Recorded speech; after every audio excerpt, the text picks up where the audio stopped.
Dr. Yara Lumin's journey into scientific discovery began with her fascination for neuroscience and genetics. From an early stage in her career, she believed that human cells held hidden potential, waiting to be unlocked by the right technology. Years of trials and errors did not discourage her. Instead, every failure became a stepping stone for new insights, guiding her toward a revolutionary idea. Initially, her focus was on slowing down the aging process.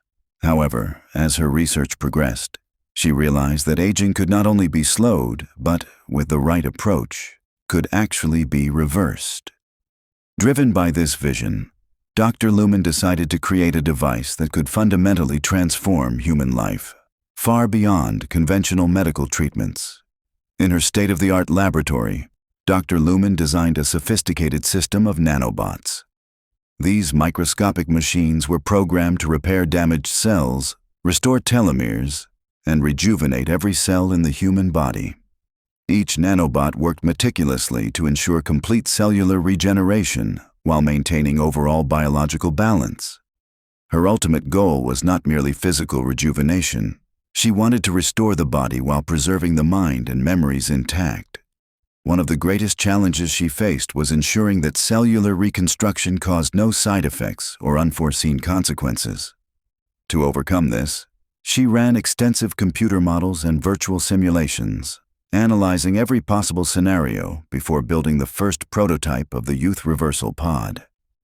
The Youth Reversal Pod resembled a sleek, futuristic chamber designed to merge advanced technology with precise biological control. Once a person entered, a network of microscopic nanobots was deployed throughout the body. These nanobots immediately began their work, repairing damaged cells, restoring telomeres, and rejuvenating tissues to their youthful state. Every cell became a target, ensuring a full-body transformation without compromising existing memories or cognitive functions. For the first human trial, a volunteer named Martin Halley was chosen. At 70 years old, Martin had lived a full life, filled with both triumphs and regrets. As he stepped into the pod, a mix of excitement and apprehension filled him. He knew that his body would revert to the vigor of his youth, but he could not predict the mental and emotional impact of witnessing his own transformation firsthand. As the nanobots began their work, Martin felt an unprecedented surge of energy. His skin softened, his hair regained its natural color, and his muscles strengthened. The most astonishing part was that his memories and experiences remained intact. He could recall decades of life while his body transformed into that of a 30-year-old. The laboratory team watched in awe. Years of research, countless experiments, and meticulous planning had finally paid off. Dr. Lumin felt both relief and exhilaration, knowing that the prototype worked. Yet she understood that this was only the beginning. The true test lay in observing the long-term effects on both the body and mind. News of the Youth Reversal Pod's success spread rapidly, captivating and unsettling people worldwide. Many were thrilled at the prospect of reversing age, while others feared the potential consequences. Wealthy entrepreneurs and influential figures immediately sought access, raising critical ethical questions. Who should have the right to use this technology, and what rules should govern its availability? Dr. Lumin recognized the potential for societal imbalance if the pod fell exclusively into the hands of the rich. She envisioned a world where only the privileged could extend their youth, leaving the majority behind. To prevent this, strict protocols were established. Volunteers had to undergo comprehensive physical and psychological evaluations to ensure safety and preparedness before entering the pod. The effects on human life were profound and immediate. Older individuals regained vitality, but mental and emotional adjustments proved challenging. Many struggled with their new identities, balancing youthful physicality with decades of accumulated experience. Some embraced the opportunity to relive life's adventures, while others faced existential questions about purpose and identity in a world where age was no longer a limitation. Dr. Lumin realized that rejuvenation required more than cellular repair. Emotional and psychological support was equally critical. Collaborating with psychologists and neuroscientists, she implemented specialized counseling and guidance for each pod user. As the technology reshaped lives, society began grappling with the broader implications: fairness, longevity, and the ethical boundaries of human enhancement. Among the first users of the Youth Reversal Pod was Martin Halley, a 70-year-old man who had spent decades reflecting on life's regrets and lost opportunities. After his transformation, Martin found himself physically thriving, yet mentally navigating the complexities of a youth regained. Everyday tasks felt effortless, his energy boundless. But he was haunted by memories of his older life, a life that no longer matched the appearance of his body. Martin's social circle also struggled to adjust. Friends and family were amazed, yet unsettled. His children, now only a few years younger than he appeared, found it difficult to reconcile the familiar Martin they knew with the young man before them. These tensions highlighted one of the most unexpected consequences of the pod. Rejuvenation did not erase human relationships, yet it complicated them in ways science could not fully predict. Despite these challenges, Martin embraced his second chance. He pursued long-forgotten passions, traveled to places he had only dreamed of, and explored personal ambitions previously constrained by age. The pod offered freedom and vitality, but with it came new responsibilities to himself, his family, and the society observing the ethical implications of such technology. Through Martin's story, Dr. Lumin and her team gained crucial insights. They realized that reversing age was only half the solution. Guiding individuals through the psychological and social ramifications was equally essential. With structured counseling and support programs, each user's reintegration into society became a careful balance of excitement, adaptation, and reflection. While the immediate results of the Youth Reversal Pod were remarkable, Dr. Lumin knew that the long-term effects required careful scrutiny. Her team conducted extensive studies to monitor cellular stability, organ function, and neurological health over months and years. Early findings were promising. Telomeres remained stabilized, cell regeneration continued, and vital organs showed improved resilience. However, not all outcomes were predictable. Some users experienced intense psychological adjustments, including disorientation, identity crises, and altered social dynamics. Memory retention was mostly intact, yet the emotional weight of decades-old experiences sometimes clashed with their renewed physicality. Dr. Lumin emphasized that the pod was as much a psychological intervention as a biological one. Potential risks included immune system responses to nanobots, unintended cellular overgrowth, and rare cases of accelerated metabolism leading to fatigue. Rigorous safety protocols and ongoing monitoring became standard practice. Dr. Lumin collaborated with bioethicists to develop ethical guidelines, ensuring that rejuvenation technology would benefit humanity responsibly rather than exacerbate inequality or social unrest. Through this meticulous analysis, the team demonstrated that groundbreaking technology must always balance innovation with caution. The Youth Reversal Pod was more than a tool for reversing age. It was a window into the profound complexities of life, identity, and the responsibility that comes with reshaping human biology. As the Youth Reversal Pod gained recognition, Dr. Lumin envisioned a future where its technology could improve the quality of human life globally. Beyond individual rejuvenation, the pod had potential applications in medicine, rehabilitation, and even space exploration. For example, astronauts on long-duration missions could maintain peak physical condition, while patients with degenerative diseases could experience cellular repair previously thought impossible. Dr. Lumin also explored controlled public programs, allowing limited access to ensure equitable distribution. Volunteers were carefully selected, and each session was accompanied by extensive preparation and counseling. The goal was not only to reverse age, but to help users reintegrate into society with confidence and awareness of the social implications. The future seemed both exhilarating and daunting. If widely adopted, the Youth Reversal Pod could redefine what it meant to age, reshaping life expectancy, careers, and family structures.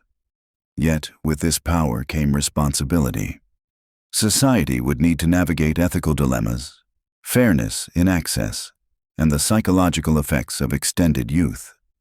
Dr. Lumin's work served as a pioneering example of how science could transform human potential while emphasizing careful stewardship of technology. Through these advancements, humanity stood on the threshold of a new era, where age was no longer a limitation but a choice, guided by both innovation and ethical consideration.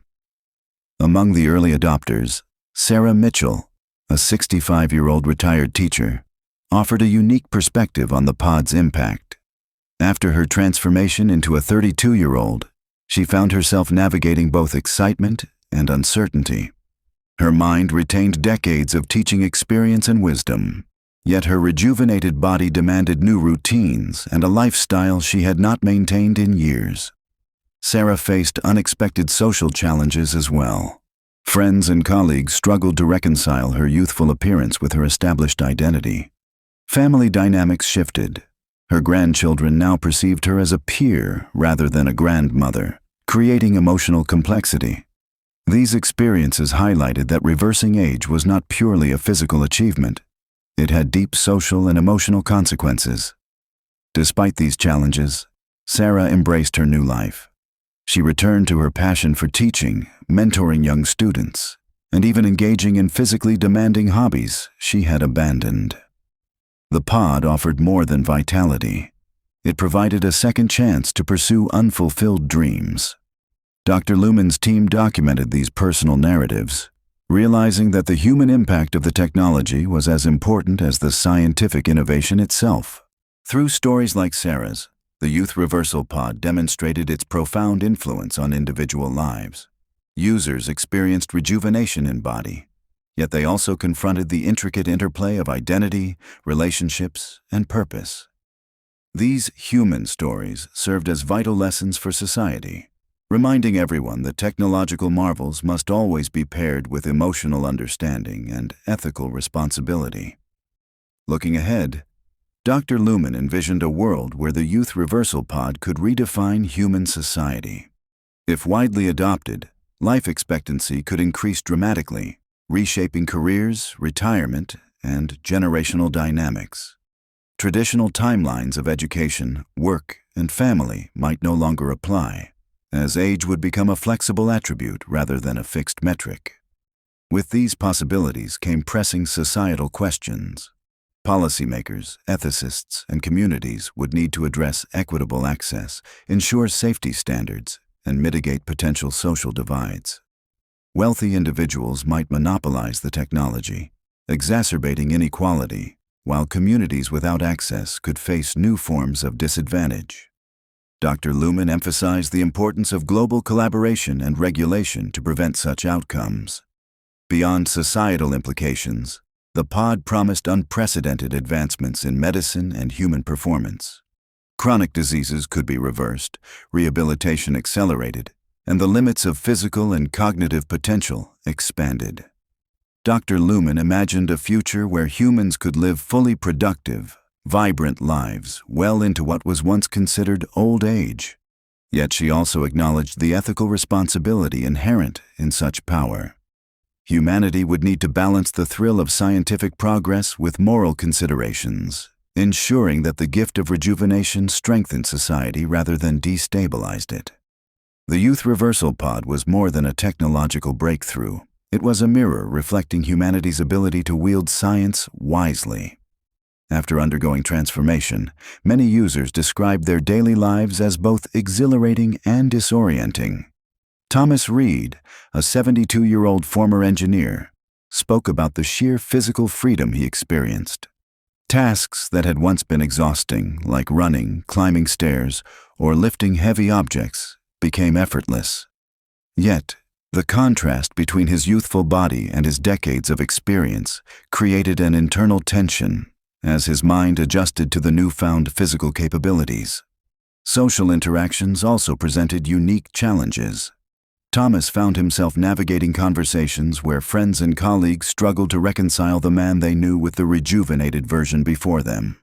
Relationships required delicate adjustments, and some friendships deepened while others strained under the weight of altered dynamics. The pod, while physically transformative, demanded psychological resilience and emotional adaptability. Despite these complexities, the rejuvenated users embraced their opportunities. They explored activities previously abandoned due to age, revisited long-forgotten passions, and, in many cases, pursued entirely new paths. Dr. Lumin documented these stories, noting that while the pod restored youth physically, it also catalyzed profound personal growth, self-reflection, and renewed purpose. The intersection of science and human experience became vividly apparent through these everyday experiences. The youth reversal pod raised profound questions about personal responsibility and societal ethics. Users were granted a gift few could imagine: the ability to live decades longer in a youthful body. With this gift came an obligation to consider how one's actions impacted others, as extending life could amplify influence, power, and consequences. Dr. Lumin often reminded her users that rejuvenation was not just a personal privilege, but a societal responsibility. One prominent ethical concern was equitable access. Without regulation, the pod could deepen social divides, allowing the wealthy to accumulate more time, wealth, and opportunities than the rest of society. Dr. Lumin advocated for controlled programs, global guidelines, and fair distribution practices, ensuring the technology would serve humanity rather than a select few. Moreover, psychological preparedness became a critical focus. Users needed counseling to navigate identity, relationships, and the emotional weight of extended youth. Many realized that while the pod could restore vitality, it could not automatically resolve past regrets or conflicts. The most successful rejuvenated individuals were those who approached their second chance with humility, empathy, and an understanding of the responsibilities inherent in shaping not just their own lives, but the broader human experience. Looking toward the future, the youth reversal pod promised to redefine the very structure of human life. Beyond individual rejuvenation, the technology had potential to extend productive human years, transform career trajectories, and reshape population dynamics. With age no longer a limiting factor, people could pursue multiple careers, engage in lifelong education, and explore personal ambitions previously constrained by time. Dr. Lumin also envisioned medical applications beyond anti-aging. Chronic illnesses, organ degeneration, and certain genetic disorders could potentially be reversed through the pod's nanobot technology. Space exploration could benefit as well. Astronauts on long-duration missions could maintain peak physical and cognitive performance, allowing humanity to extend its reach across planets and star systems. Yet these advancements came with societal responsibilities. Governments, institutions, and communities needed to establish frameworks to manage ethical dilemmas, prevent monopolization, and ensure fair access. Humanity would face questions about resource allocation, intergenerational fairness, and the psychological effects of significantly extended lifespans. Dr. Lumin stressed that science alone was insufficient. Thoughtful governance and ethical stewardship were equally essential for the responsible integration of such revolutionary technology. Among the rejuvenated, Emily Carter, a 68-year-old artist, shared her journey of adapting to her restored youth. The physical transformation brought newfound energy, but her creative process evolved in unexpected ways. With her body revitalized, she could work for longer hours and explore artistic mediums she had previously abandoned. Yet, the emotional adjustment required her to reconcile decades of lived experience with the exuberance of a youthful body. Daily life for Emily also involved re-establishing relationships. Friends, family, and colleagues sometimes struggled to understand the juxtaposition of her youthful appearance and seasoned mind. Some welcomed the change with enthusiasm, while others were challenged to see her beyond the external transformation. Over time, Emily learned to balance social interactions with personal reflection, embracing both her past experiences and present possibilities. The pod's effects extended beyond personal growth. Users discovered a renewed sense of purpose, often pursuing unfulfilled dreams and ambitions. Careers were reinvented, hobbies revisited, and adventurous undertakings undertaken. Dr. Lumin's team documented these narratives meticulously, highlighting that while the pod restored physical youth, its most profound impact was on the human spirit, fostering resilience, creativity, and the drive to live life more fully than ever before. The introduction of the youth reversal pod into society brought both excitement and complex ethical dilemmas. While it offered unprecedented opportunities for human advancement, it also raised questions about fairness, equity, and the responsible use of transformative technology. Would society allow unlimited access, or would strict regulations govern who could benefit from such rejuvenation? Dr. Lumin and her team advocated for careful oversight. Policies were proposed to ensure equal access, prevent exploitation, and maintain transparency in the application of the pod. Ethical committees were established to assess long-term societal impacts, weighing the benefits of prolonged youth against potential challenges in workforce dynamics, population distribution, and intergenerational equity. From a scientific perspective, the pod's potential was staggering. Beyond reversing aging, it offered insights into cellular regeneration, neuroplasticity, and genetic repair. Researchers envisioned applications ranging from disease eradication to enhanced human performance. Yet Dr. Lumin emphasized that scientific innovation must be coupled with social responsibility. Humanity stood at the threshold of a new era, where the choices surrounding technology would define the balance between progress and ethical stewardship. Among the rejuvenated, several users experienced profound transformations not only in their bodies, but in their perspectives on life. Jonathan Myers, a 74-year-old former pilot, described the sensation as both liberating and humbling. His renewed physical abilities allowed him to relive experiences he once thought were behind him. Yet he everyday life became a balance between youthful energy and accumulated experience. Simple routines, such as walking through a park or engaging in hobbies, became exercises in rediscovering the world. Friends and family often marveled at the apparent contradiction. A young body guided by a seasoned mind. These experiences highlighted that the pod's power extended far beyond physical rejuvenation. It reshaped identity, perspective, and priorities. As months turned into years, users adapted, learning to navigate their extended youth with intention. Many pursued careers, passions, and personal projects they had once abandoned. Dr. Lumin noted that the most meaningful impact of the pod was its ability to inspire reflection, growth, and a deeper appreciation for the interconnectedness of life, time, and human potential. In the final assessment of the Youth Reversal Pod, Dr. Lumin reflected on the monumental journey of science, ethics, and human experience. The pod had demonstrated the extraordinary potential to reverse aging, rejuvenate the body, and unlock new possibilities for personal growth. Yet its true power lay not only in physical transformation, but in how it challenged society to think critically about life, fairness, and responsibility. Users like Martin Halley, Sarah Mitchell, and Emily Carter had shown that while the pod restored youth, it also demanded emotional resilience, adaptability, and a willingness to embrace change. Their stories illustrated that science could extend life, but the quality, purpose, and meaning of that life depended on thoughtful choices and ethical guidance. Ultimately, the Youth Reversal Pod stood as a symbol of humanity's capacity to push boundaries. It was a testament to curiosity, perseverance, and the profound connection between technological innovation and human values.